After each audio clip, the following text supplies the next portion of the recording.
por cierto, es parte de la gravedad. Y también lamentamos el fallecimiento, la información de el fallecimiento de 31 personas, completando 509 personas fallecidas en esta pandemia del coronavirus en Chile.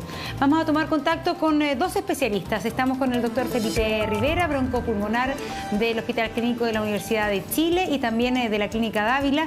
Y estamos juntos también a Juan Carlos Said, él es internista y máster en salud pública. ¿Qué tal, doctor Rivera? Bueno, lo decíamos, cifras, la verdad es que las peores en lo que va del coronavirus. Y uno quisiera saber, en su opinión de especialista, ¿se está haciendo todo lo que se debe hacer o están faltando medidas en este minuto? A ver, Montse, muchas gracias por la oportunidad.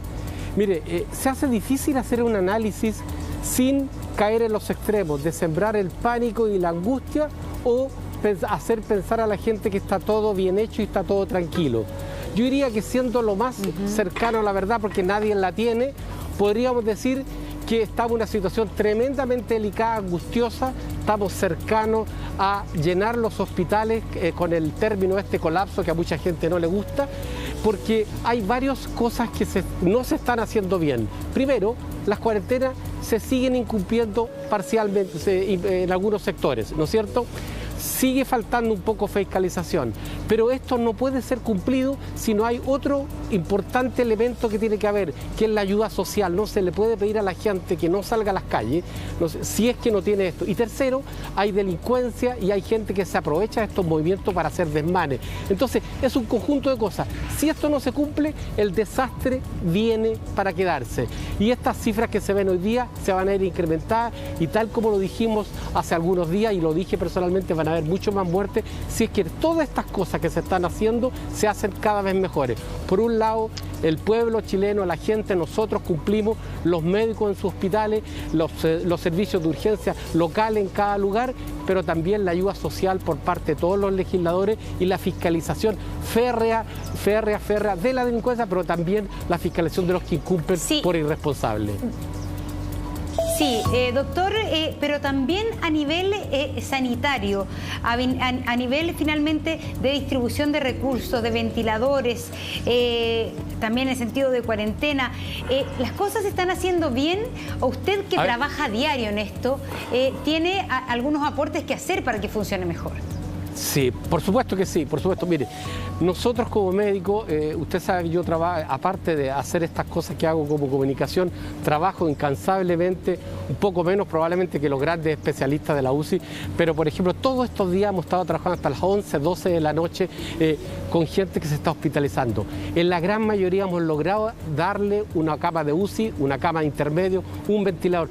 Ya no a todos con ventilación mecánica invasiva probablemente, sino que les ponemos otro tipo de ventilador que probablemente hace un mes atrás no lo habríamos pensado. Le estamos poniendo oxígeno de otra forma, lo estamos ayudando, pero en algún momento se nos van a acabar las camas porque uno no saca nada por decreto, de repente decir duplíquese o triplíquese las camas si es que no hay todos los aditamentos necesarios para tener una cama de UCI o de UTI y el personal.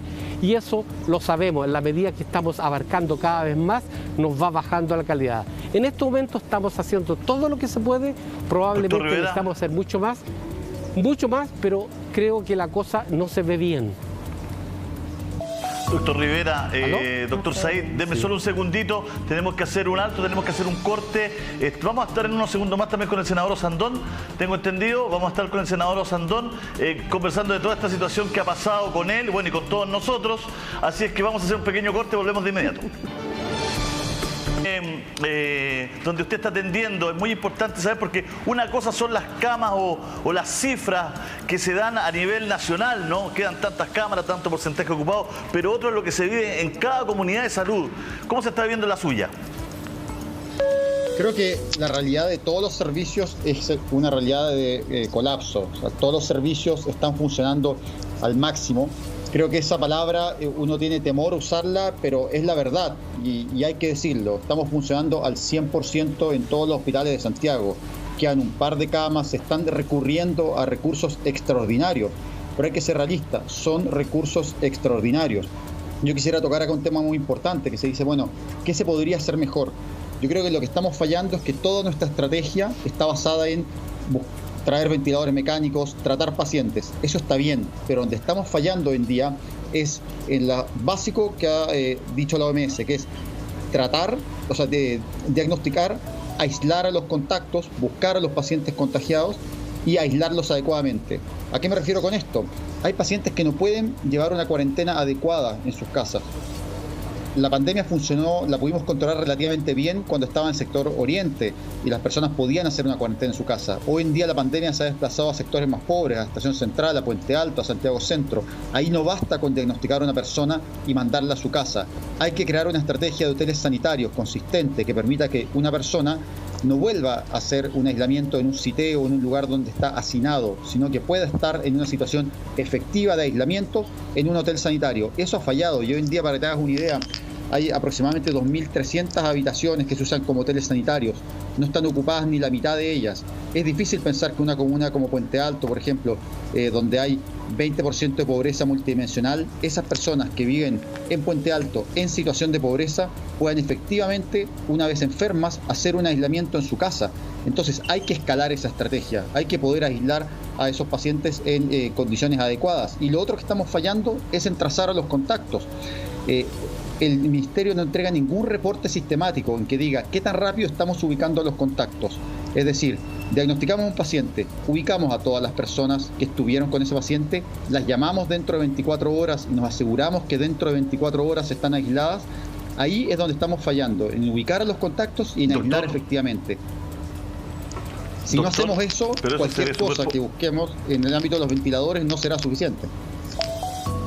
Doctor, pero eso se ve súper poco realista, porque si la gente dice que se demoran 7, 8 días en entregarle el examen, el ministro ha dicho que se demoran 2, pero en la realidad a nuestros propios colegas del canal le tenemos exámenes que no se los entregan desde hace una semana y media, o sea, a nuestros colegas, digo, no estoy hablando de experiencias de otro lado, a nosotros acá.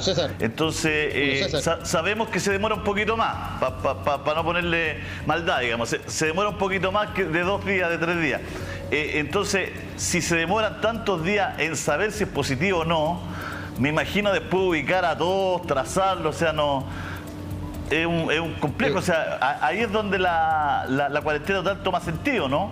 Y sobre todo la responsabilidad, como decía muy bien hoy día el ministro Mañalich, no es cuando el PCR sale positivo, sino que apenas uno tiene un contacto con alguien que sabe, tiene que aislarse. Julio César, yo estoy de acuerdo contigo, pero ese es justamente un problema. Los países desarrollados han puesto estándares de entregar rápidamente el examen. Ahí estamos fallando. Si no entregamos rápidamente el examen, es difícil trazar los contactos y aislar a las personas. Y la cuarentena, yo estoy de acuerdo contigo, la cuarentena total, y de hecho yo creo que debería ampliarse a lo que está pendiente de la región metropolitana, es súper necesaria. Pero esa cuarentena no es una medida permanente, no podemos estar en cuarentena para siempre, digamos, todo el tiempo. En algún momento tenemos que buscar, como lo han hecho todos los países en Europa, una estrategia de salida de esto. ¿Y cómo vamos a poder salir de esta crisis? Solo si creamos un sistema que pueda entregarle a un paciente un resultado rápido, un sistema que permita ubicar a los contactos de ese paciente rápido y un sistema que permita que las personas que están enfermas puedan ser aisladas en condiciones adecuadas. Ese es el sistema que nos va a permitir no solo superar esta crisis, sino encontrar una estrategia de salida. La cuarentena tiene que ser vista como una forma de parar esta situación de crisis y de justamente construir esa capacidad de diagnosticar adecuadamente, de trazar a los contactos y aislar adecuadamente. La idea de que vamos a poder permanecer en cuarentena para siempre no es sostenible. A ver, hay una cosa, estoy totalmente de acuerdo que sea la solución. Un segundito, pero yo sé que eso, pero hoy día es, como dice Julio César, es realista realmente, con la capacidad que tenemos de laboratorios, de personas que procesan los exámenes de PCR. ¿Es posible aspirar a lo que usted señala de justamente entregar los exámenes, el resultado de los exámenes mucho más rápido? Porque parece ser que ese es el ideal, pero realmente tenemos la capacidad instalada para querer eso, ¿no? Mira, yo entiendo que todos los países tienen dificultades y tienen que adaptarse a su realidad. Sin embargo, hay que ser realista. Si yo me demoro 7 a 10 días en entregar el resultado de un examen, no está cumpliendo el rol el examen. Entonces, ahí estamos fallando. Creo que yo estoy de acuerdo, no se está haciendo eso ahora, pero es necesario ponernos metas y que esas metas se vayan mejorando. Es decir, mira, si estamos entregando el examen en X días, bueno, publiquemos esos datos. Que se entregue un reporte y se diga, mira, se están entregando estos resultados en promedio con una demora de X días. ¿Cómo lo hemos mejorado? ¿Lo hemos mejorado? ¿Ha empeorado? ¿Cómo ha ido la notificación de contactos? Eso no se está publicando en forma sistemática, no se está diciendo, mira, se está notificando, por ejemplo, a casi todos los contactos dentro de X días y lo hemos mejorado en tanto porcentaje. Creo que es importante no solo proponerse metas súper utópicas, sino proponerse metas sencillas, pero monitorizarlas, medirlas. Esa es la única forma de poder mejorar. Y esto es la estrategia básica que ha recomendado la OMS. Doctor Rivera. Perdón, yo estoy absolutamente de acuerdo con el colega, con el doctor, absolutamente de acuerdo, pero creo que en este momento eso que ya no hicimos, probablemente tenemos que hacerlo y ojalá lo hagamos, pero yo estoy de acuerdo con usted, Monse, que eso es una meta poco realista. Lo que hay que hacer ahora es tratar de apagar un incendio que tenemos ahora, que está no en la mitad, está en el inicio, y tenemos un incendio que nos está abarcando cada vez más. Y ese incendio, ¿cómo lo podemos apagar? Mejorando nuestro sistema de salud al máximo, amplificando las camas, amplificando la unidad de intensivo, tratando de hacer todo lo posible para que los enfermos no se nos mueran. Esta es la situación que hay actual. O sea, tenemos un incendio que no lo estamos apagando bien. Tenemos enfermos que están en las urgencias esperando ventiladores mecánicos. No sacamos nada con los ventiladores que van a llegar en 7, en 8, en 20 días más. Si ustedes se notan, hay una cifra tremendamente importante. Habíamos escuchado hasta hace poco que nos quedaban 500, 600 ventiladores y ahora nos quedan 400. Pero si ustedes se fijan también, cada día habían llegado 100, 20, 40, 60. O sea, ya quedan 400 de todos los que han llegado y de los que antes habían. Por lo tanto, imagínense lo que significa en un sector ocupado casi 100% con enfermos. Dígame, Julio. Ahora, ojo, Julio César, doctor yo Rivera, estoy de acuerdo con el doctor Rivera, estoy de acuerdo que en la situación actual es un incendio y lo que corresponde, evidentemente, yo siempre lo he defendido, es la cuarentena total y extenderla a la región metropolitana. No estoy discutiendo eso en ningún caso. Estoy diciendo que se tiene que trabajar en las dos cosas en paralelo. Se tiene que avanzar en la cuarentena y fortalecer nuestra capacidad de diagnóstico, de ubicar rápidamente a los contactos y aislarlos. Si no se trabaja en las dos cosas en paralelo, no vamos a desarrollar una estrategia a largo plazo que nos permita no solo superar la crisis, que se viene muy dura y estamos pasando momentos muy difíciles, sino que además buscar una estrategia que nos permita salir de esto en el mediano plazo. Sí, pero la estrategia no solamente es médica, la estrategia también... Sí. Lo que le quería preguntar, doctor Rivera, se une el doctor Brockman con nosotros. El tema de fondo acá es también quizás endurecer el discurso. O sea, yo creo que todos estos discursos de la nueva normalidad, del regreso no sé cuánto, del cine, del mall, de todo ese es un error que ya pasó. Y hoy día endurecer el discurso. Uno ha visto en las comunidades donde este incendio se produjo, ¿no es cierto?, cómo los médicos salieron a endurecer el discurso. O sea, médicos que dijeron, me está tocando lo peor de mi vida, que es elegir y ver morir a gente frente a mí que no puede respirar. No saben la impotencia que tengo ver a una persona frente a mí que no puede respirar y no la puedo ayudar. O sea, el daño psicológico que a mí me ha ocasionado, decían los médicos en España y en Italia, es profundo y ante mensajes tan duros, ante palabras tan duras, sin querer ser alarmista, se genera conciencia, se toma conciencia, porque aquí claramente caímos en un hoyo. O sea, en un momento la cosa se descuadró, la gente salió, la gente no tomó conciencia, dijo, no me va a pasar nada, y mira dónde estamos ahora, Felipe. Sí, exactamente, usted ha dado absolutamente claro, porque nosotros tuvimos un mensaje absolutamente triunfalista, hablamos de meseta, y aquellos que decíamos, esperemos, veamos lo que va a pasar, nos trataron de crítica, nos trataron de alarmistas, de sembrar el pánico. Aquí hay que ser realistas, la gente se va a morir cada vez más si no hacemos las cosas bien y si no arreglamos lo que hay que arreglar. ¿Y qué tenemos que arreglar? Primero, ¿no es cierto?, hacer que la gente cumpla la cuarentena. Tal como dice el doctor, abarcar una cuarentena mucho más amplia de lo que hacemos, hacer más fiscalización. Pero es súper importante, la gente no cumple la cuarentena por un decreto, por una ley o por un palo en la cabeza. La cumple también si no tiene hambre, si tiene todos los recursos, la municipalidad lo va a ayudar porque a la municipalidad le ha llegado el dinero que... Y nuestros legisladores han actuado tarde, nuestros gobernadores, probablemente intendentes, yo no entiendo mucho de administración, pero eso han actuado cuarto de tarde, van detrás, son muy poco reactivos, están esperando que pasen las cosas. Nosotros sabíamos de esta cuarentena que la estaban pidiendo hace un mes algunos alcaldes, sabíamos lo que iba a pasar y no estábamos preparados. Resulta que se está viendo que cada vez más gente lleva 2 o 3 semanas sin tener que comer. Cada vez más en los hospitales, en las clínicas, se están llenando, ¿no es cierto?, con enfermos de UTI, de UCI, y no estamos teniendo todos los aditamentos necesarios. ¿Por qué? Porque probablemente los hospitales de ciertos sectores, ¿no es cierto?, a lo mejor no tenían la organización y la coordinación, como lo dijo hoy día el ministro. Probablemente nos falta coordinación. Eso es imperdonable. Si esto se veía venir, todos lo decíamos. Por lo tanto, tenemos que solucionar esos problemas ahora. Sí, doctor Said, ¿cómo está la situación del Sotero del Río? Sí, Monse, dale tú. Sí. El Sotero del Río que responda a la pregunta del doctor Said.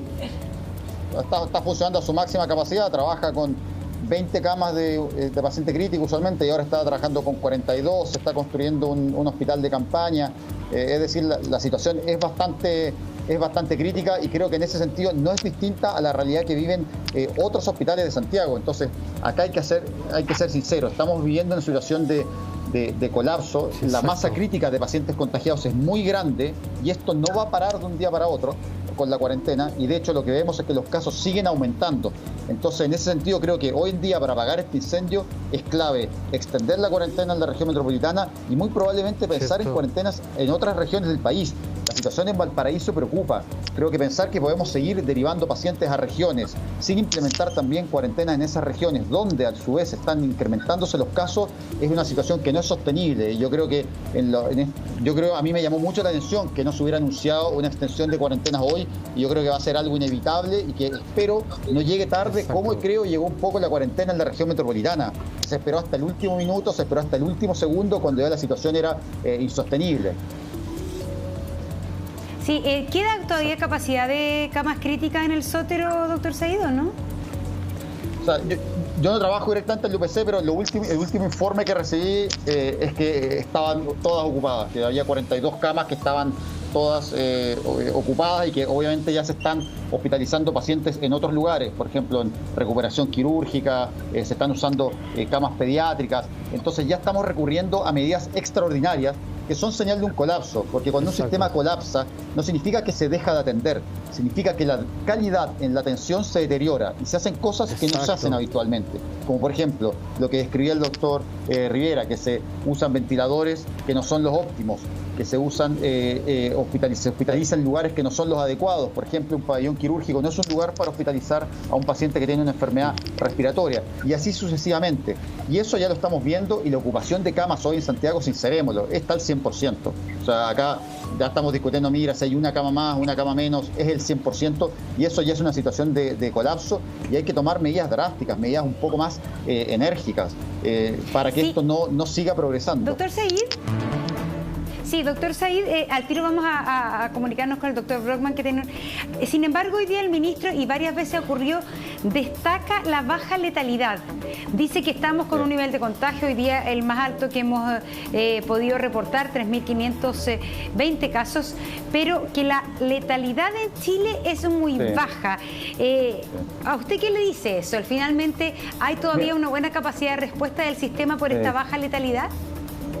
A ver, la letalidad efectivamente ha sido baja, fundamentalmente porque nuestro sistema de salud no ha colapsado. Y en casi todos los países donde el sistema de salud no colapsa, la letalidad se mantiene baja. Pero justamente estamos llegando a ese momento. Estamos llegando a un momento en donde el sistema de salud se desborda y ahí es donde efectivamente aumenta la letalidad. Y yo creo que justamente no tenemos que esperar que pase eso, no tenemos que esperar a que las cifras empeoren para decir, mira, sí, efectivamente empeoraron. No, hay que actuar antes, aunque pueda parecer exagerado, aunque pueda parecer un poco desmedido. Desgraciadamente, en salud pública hay medidas que cuando se adoptan temprano parecen exageradas. Pero si dejamos pasar el tiempo, no importa lo que hagamos, nada parece suficiente. Y ahora puede que estemos llegando a una situación como esta, en que decretamos cuarentena, ampliamos las cuarentenas y parece que esto no frena, no disminuye. Entonces es importante que aprendamos la lección y que sobre todo con lo que pasa en regiones actuemos rápido. O sea, en Valparaíso actuemos ya. Si los casos están aumentando, si estamos llevando pacientes de Santiago para allá, decretemos la cuarentena, ampliemos la cuarentena en la región metropolitana y fiscalicémosla adecuadamente. Si no, nos vamos a enfrentar a una situación en que efectivamente la mortalidad que había estado baja se va a incrementar y eso sería dramático. Doctor Brockman, recién el doctor Rivera decía que estamos en el comienzo de este incendio. Yo creo que es difícil hacer pronósticos, pero igual finalmente la sensación o lo que uno quisiera saber es, según lo que ustedes están viendo, según las medidas que se han tomado, ¿este nivel de contagios diarios va a ir creciendo? Bueno, yo creo, estoy de acuerdo con el doctorado, yo creo que sí. Esto se ve como que está aumentando, yo creo que estamos llegando al peor momento en los próximos días, semanas. Y bueno, lo que hablaban ellos de las camas ocupadas en los adultos y, por ejemplo, también que se estén ocupando pediatría, es una de las cosas que nosotros habíamos hablado hace mucho tiempo también en el programa. Acuérdense que decíamos lo del retorno a clase.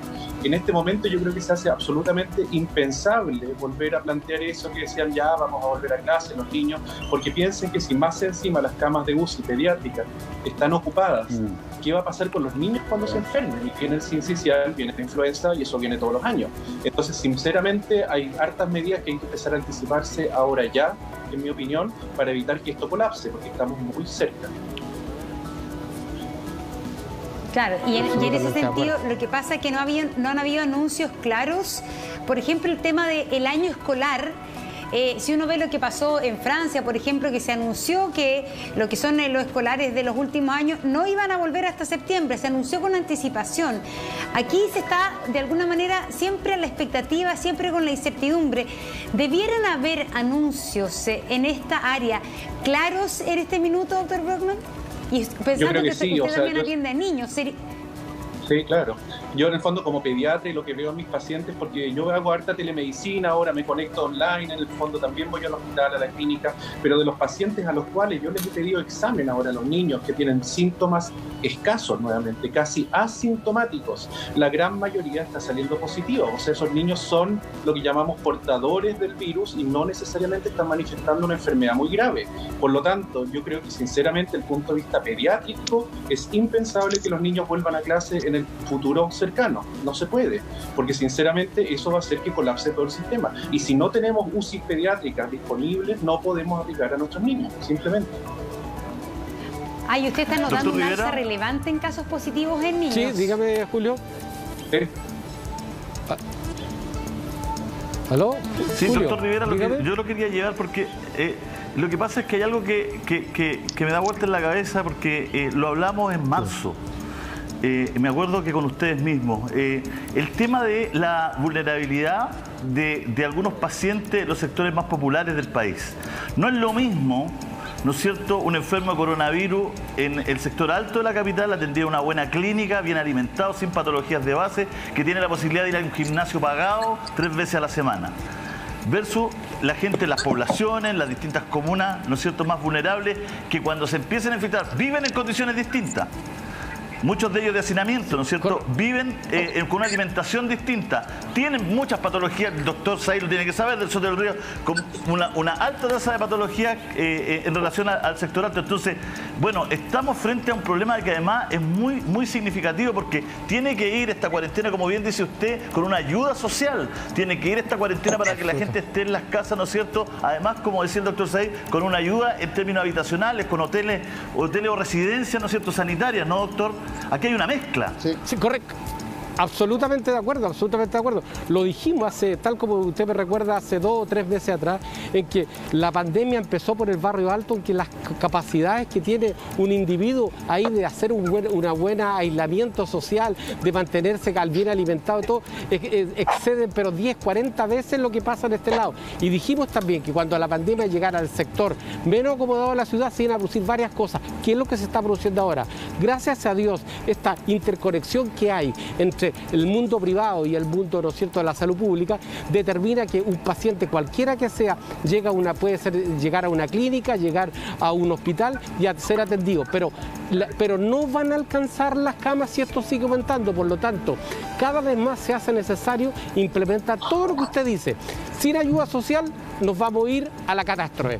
sin aislamiento efectivo, como dice el doctor, mandar a la gente que está infectada, que no puede estar aislada, mandarla a un hotel sanitario, sin que la gente tenga miedo a la delincuencia y esté encerrada en las casas escuchando balazos, la gente no va a estar tranquila. Por lo tanto, también es un factor tremendamente importante, porque aquí afecta no solamente el pulmón, el corazón o los riñones, afecta la mente, afecta la angustia, afecta, ¿no es cierto?, la parte psiquiátrica, y una gente intranquila no responde bien.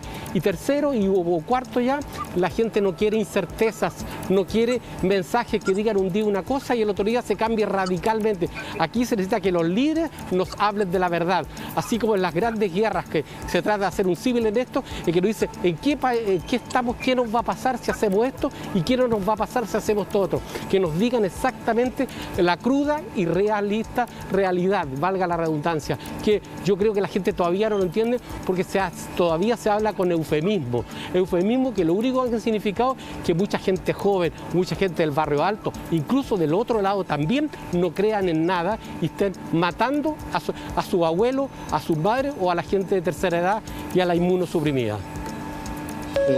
Oiga, doctor, hay una pregunta que a muchos les nace, yo quiero hacérsela directamente, y después si me puede contestar la misma el doctor Said.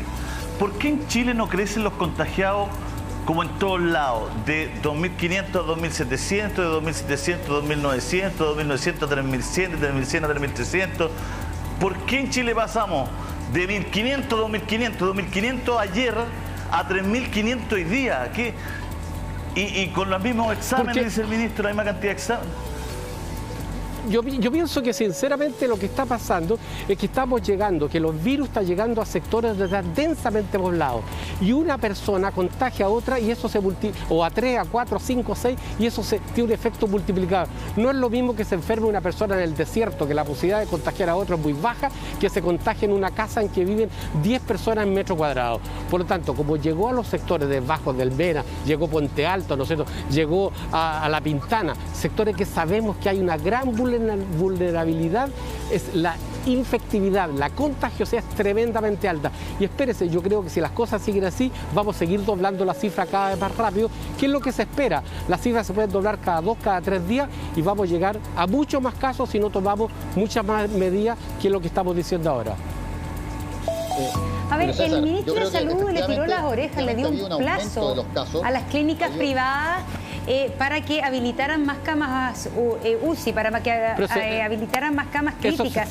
Eso quiere decir que la salud privada no estaba finalmente respondiendo a la exigencia que se le había puesto, eso no es cierto, que se le había puesto al integrar el sistema de salud público y privada, ¿no es cierto? No, eso no es cierto, porque por lo menos en las partes donde yo trabajo se han multiplicado las camas. En uno de los sectores prácticamente las camas de UCI crecieron casi en un 100% y en la otra cercano a eso. Y no solamente eso, se están implementando sectores que antes no se utilizaban para UCI, las pediátricas, salas que se han implementado como intermedios, están viéndose una capacidad de enfermería y de auxiliares pero impresionante. O sea, la gente está trabajando 24 horas casi seguidas. Por lo tanto, esa es una cosa que hay que mirar, el estrés, el cansancio y la infección del personal. Eso ya se estaba haciendo hace muchos días.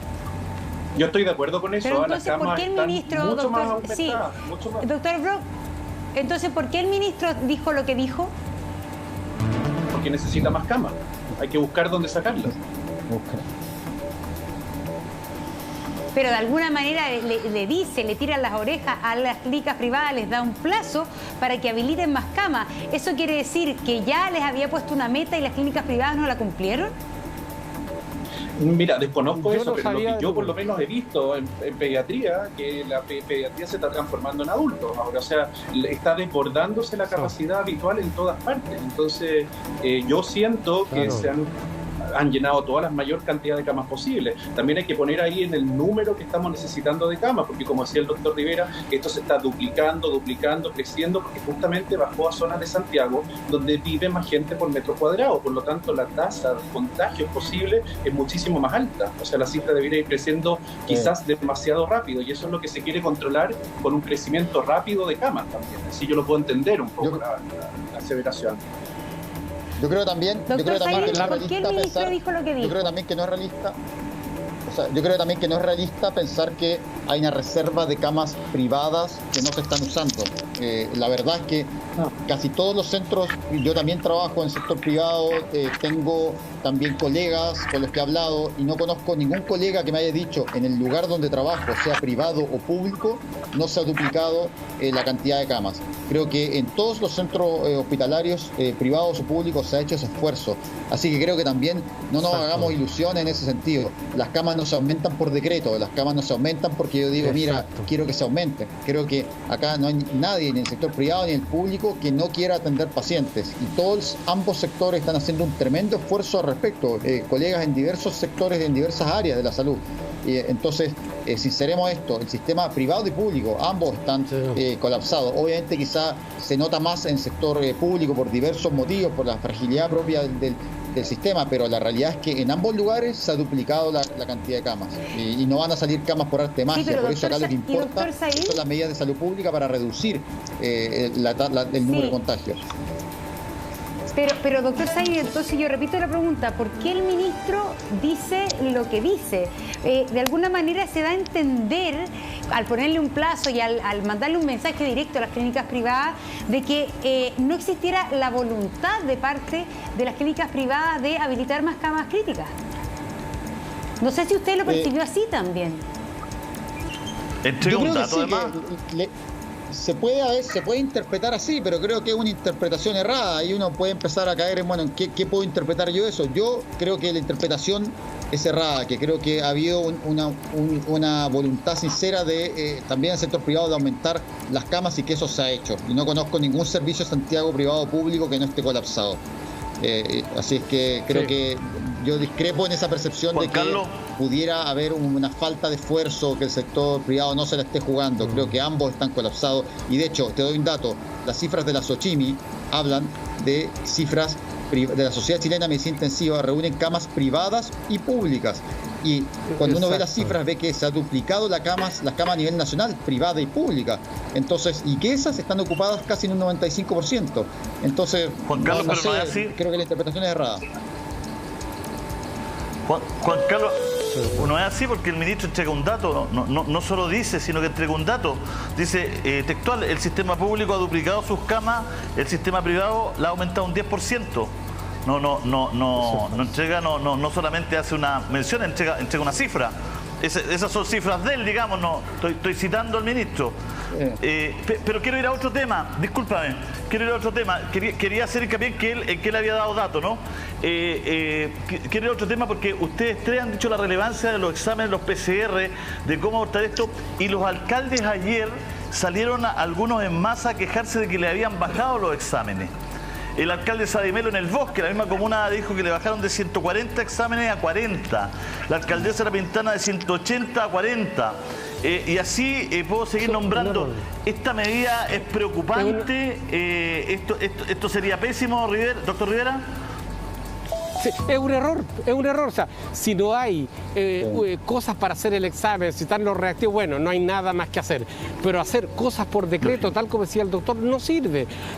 Aquí hay la táctica para tratar esta pandemia, esencialmente se basa en lo que dijo el doctor: test.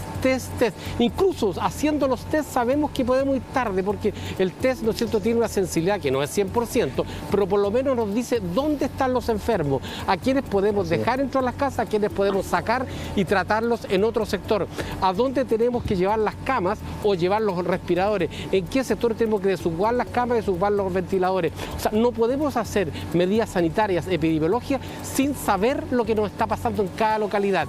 Y por último, ¿no es cierto?, si estamos cerrando la posibilidad de hacer test en los sectores más populares, donde justamente lo que queremos es saber cuántos enfermos hay y dónde están, estamos haciendo absolutamente otro error tras error. Doctor Rivera, ayúdeme con algo que quiero darle una luz de esperanza a esta conversación, ¿no? Si es que se pudiera.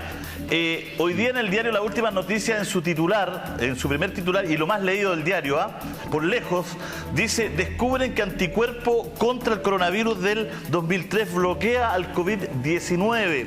Aquí lo estamos viendo, es lo más leído lejos en el diario. Habla de este anticuerpo contra el coronavirus del 2003 que bloquearía el COVID-19.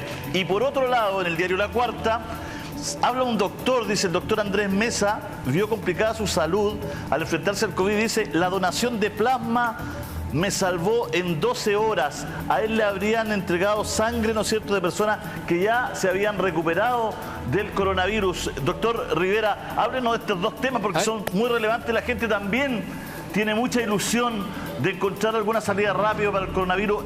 ¿Esto se afirma en situaciones que pueden ocurrir? A ver, lo que pasa es que para esta pandemia y para este virus, para esta infección, no hay medidas rápidas. Lo que pasa es que cuando uno tiene una infección, produce una respuesta inmunitaria. La respuesta inmunitaria se basa esencialmente, la más importante, en los anticuerpos, en la primera parte de las células. Estos anticuerpos son capaces de permanecer, ¿cuánto tiempo? No sabemos, pero defendernos. De todos los anticuerpos que se producen, ya que el virus tiene distintas proteínas que producen, sustancias que producen respuesta, hay algunas de ellas que son anticuerpos que se llaman neutralizantes, que son los que son capaces de disminuir e impedir que el virus ataque. Cada individuo no produce todos los mismos anticuerpos, entonces colocarle en general anticuerpos a una persona enferma que ha tenido la enfermedad a otra, puede ser que ese paciente haya generado los anticuerpos adecuados y otra no. Por lo tanto, falta todavía estudio para decir, son medidas de guerra, son medidas en las cuales hay montones de medicamentos que se están probando. Puede que resulte, puede que no, pero no sabemos exactamente cuáles son exactamente. El doctor dice, mi cuerpo, como el de todo contagiado, no tenía respuesta para combatir el virus. Con este tratamiento lo que hacen es prestarte esos anticuerpos que necesita. La donación de plasma lo salvó en 12 horas. Esto ocurrió. ¿Esto se puede probar con algunos pacientes a lo mejor más jóvenes, doctor? Sí, que podrían tener una mejor respuesta. Es que en medicina, cuando un paciente, un caso, 10 casos, pasa algo, son anecdóticos. Para saber y para producir en masa ese anticuerpo, esa sustancia, ese medicamento, se necesitan estudios realmente muy concienzudos, ya que colocar proteína extraña también puede tener dos efectos. Uno, que no pase nada, y dos, que pase algo en contra justamente de lo que se está buscando, que producir enfermedad, ya que al colocar una proteína extraña en un individuo también puede provocar problemas. Por lo tanto, se necesitan estudios. Puede que no le haya servido, puede que sean otras cosas, o sea, no sabemos. Por lo tanto, estudios se necesitan, se están haciendo. Yo creo que es promisorio, es probablemente la beta que hay que decir, que es lo que se llama inmunidad pasiva, pero la solución real va a ser la vacuna, impedir que el virus sea capaz de llevar por la inmunidad propia y activa, y eso falta mínimo un año, aunque digan en otras partes que va a ser, si se hace antes, va a ser con riesgo y probablemente el remedio salga peor que la enfermedad. A ver, hay otro tema también que ha surgido, que la vacuna contra la viruela estaría implicando menor mortalidad. El sistema de vacunación chilena lo tiene. España y Italia, Ecuador tampoco tiene, según la información que tengo acá, en su plan de vacunación contra la viruela. ¿Qué información tiene al respecto, doctor Brockman? Monse, ahí ojo con eso, que no es la viruela es una enfermedad que está radicada. Es tuberculosis. Extremadamente antigua. Es tuberculosis, la BCG. La tuberculosis.